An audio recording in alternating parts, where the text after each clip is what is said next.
What is up, fam? It's your boy D back at you with another one. Right now, what I want you guys to do is focus on my dash right here. This is my infotainment center in my Impala. And what it's saying is that battery saver active is what it's saying. All right. Guys, I swear to God, before I bought, when I had my older vehicles, like one of my most favorite vehicles I've ever owned was a 1999 Dodge Durango. It was an SLT model. That thing, I can put any aftermarket electronic in there. It didn't matter what it was, amplifier, head units, or whatever. It never gave me any issues. All I had to do was follow the instructions on the install, which I had learned to do by heart.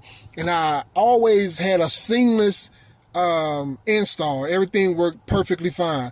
But with these newer cars, everything that I've had from 2016 on up to now, 2019 or 20, these things just give you so many issues with installs. This battery saver, right, from what I've researched and read in the manual, is to protect the battery.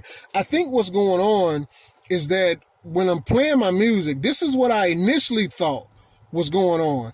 When I play my music, I thought, well, maybe it's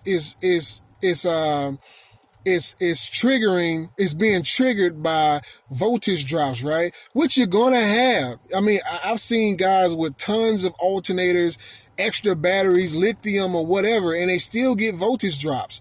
You know, so that's gonna happen. They actually have an amp meter clamped around the negative of the battery under the hood. I can show you guys that in a minute. That monitors all that stuff, which is a good feature. Hey, kudos to Chevy. I am not shitting on Chevy right now saying that that's a bad feature in a vehicle. I'm just saying that me as a basshead, as a traditional basshead who don't know everything, right? I don't know everything. That's why I reach out to you guys for stuff. It's a pain in the ass, man, not knowing how to get around this and not being able to find any content on the internet about it. But that voltage, in my mind, I'm thinking that the voltage drop will cause the alternator to do what it's supposed to do, which is up its operation and send more amperage into the battery. And that clamp meter reads that the battery is being, drained and there's high current coming in. And then it gives me this right here. And what that thing will do, that thing will shut your AC off and everything when it's gone now.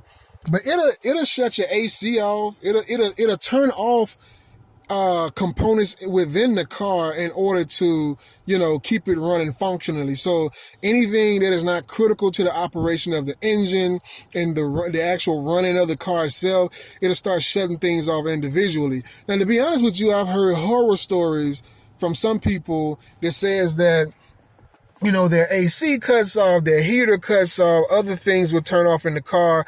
But, to my surprise, none of that ever happens to me.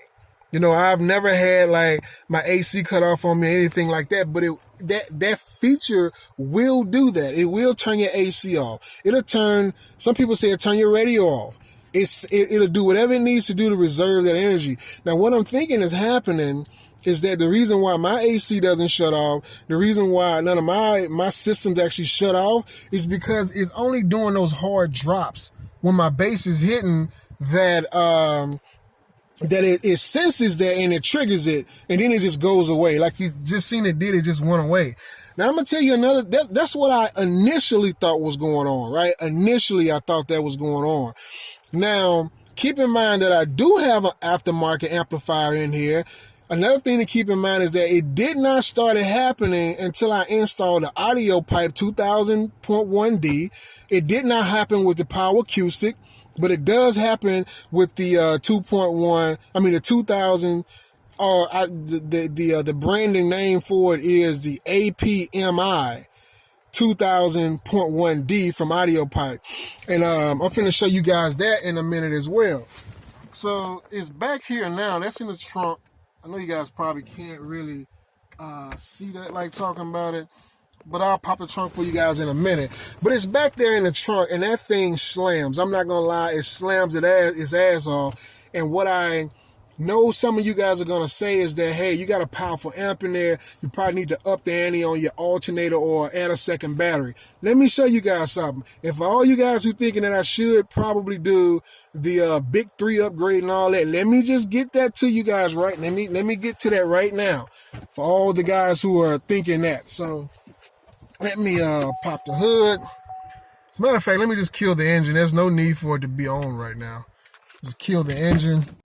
And let me step out right quick. I am in my garage, and no, I don't have the biggest garage. This is a one-car garage. It does me just fine. But let me show you guys something right quick. Okay, this is under the hood. All right, this is under the hood right here. Now, this is where my battery is. Okay, as you guys can see, yeah, I do need a new terminal. But the reason why you guys are seeing this octopus on my negative terminal right here is because not only did I did a big 3 upgrade, okay, and it's thundering right now. Sorry about that, guys. I actually did a big 4 upgrade.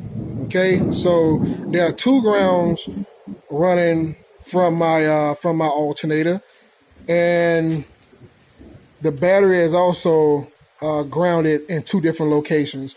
And of course, you have your power wire coming from the amplifier as well. I may have to do a separate video to show you guys that. And this is all 4 gauge. It's not 0 gauge or anything like that. I may need to up my gauges on my wire. I may need to get bigger wire, but it is OFC and it is 4 gauge copper wire. Okay, so let's go to the trunk. For everyone who already have those great advice, some of that great advice that you guys always give me, I've already followed your advice. Okay, let me see if I can get my light turned on here. Can I? That sucks. I hope you guys can see that. There's no way you guys can see that. Let me get another light going. Oh man, sorry about that, guys.